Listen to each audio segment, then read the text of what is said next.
ne etleyeler diye. Taşlayan. İşte. Ay bu. Durunacım cemeli. Ne buluyorsun diyorsun hoca dedi. Gelin yavrum. Hoca dedi ya sana yerden bir kaptarsın alam bak ha. Pencerin kara oğlum. Ne buluyordun o? Bilcan o Bilcan.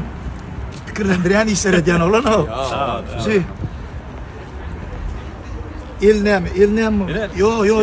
Buna net bul. Короче, Kıyık kazık. Kıyık mı? Gelinecek net bir kılın. Yukarı şkafı da salacak oldum. Şkafını nadir ya. Ondan getirdim da. Ne? Ödekin hayşı. Öydeki. Onu yıkmayacak oldu. Şimdi bu da iyi mi? Tağelem gerek ella. Tağelem oğla var. Tağelem adamı. Salam ne olsun yüzde durursun oğlum. Ya. Yani tağelem. Salamlaşmada tağlayarak da yani. Salamlaşmaya da gerek tağelem. Onu ya buraya yazdım da tağelem gerek. Çöreğim dedi. O iyi berkti. Yok, takıldı da. Çepeline tak. Hayır var ya. Hayır hayır. Yer bol basitade. Yemin mi? Bas. Geliyor doğan. Bas. Bunlar ama iyisi de böyle mahkum olsun yanına bolan falan bu adam ağır hayırlar ha. Ya sen mesela şöyle diyeyim.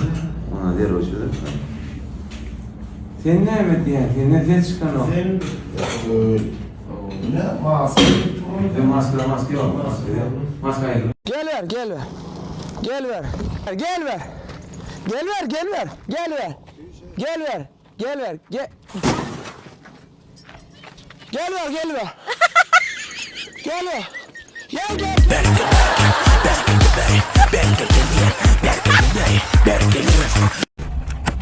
Ya.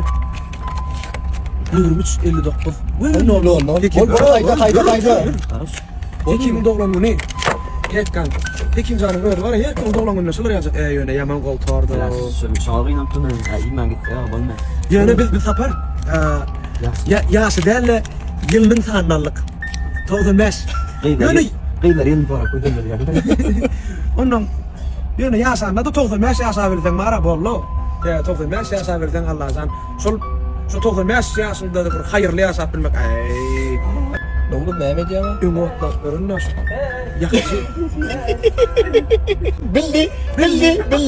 Oradan magar. Oğlum iman. Üzümü açık. Al.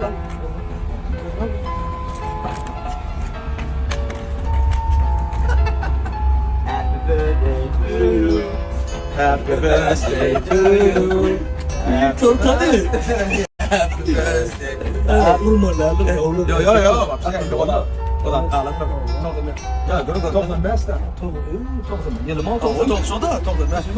Ben nereden? Sen onu bana ben nereden? Ya şurada kaldı.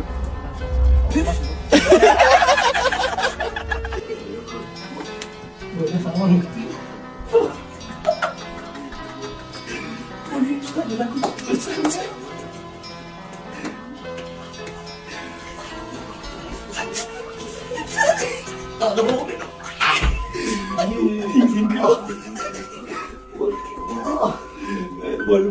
Ama Maximus. Hani koyuver onu bir. Bu eyyanda sana beyikdiğimizler dağın tepesine çıkanın bilen ananın şahiren bolup bolunu dine var edevi lakamın bilen ullukan der zadı uloldup bolmadı aydan günden bölüp yıl edip bolmadı il günün göğününü yıladıp bolmadı yol üstünü tezek yakanın bilen taş tepene kaçar yukarıya katsan iyidine gözayla öne de gitsen kerwen masuk olup bolmaz herketten boynuna ne esasan takanın bilen bıraksağın iyile bildirmezsiri çopan çası olsa sol yaman yeri şunca ahlat edip dipsenem yeri atızavat bitmez ekinin bilen yahari pazarı birden adar ağa Tavul makam Halipa denem murgoğu sokap berden baştına Parakıtlık arzulurun silesi yamanlık yüzünü görmesin ansan dinslik söyleyen adamların barına bilin vakti arzu ediyen yine ken sağlık bulsun, sağlık yağlı baylık yok. Şaatlıktan bililsin, hinnenin üyü, arzulamaz, arzulara ulaşıp, kapılarda, iyişiklerde toy tutulsun yıl boyu diye.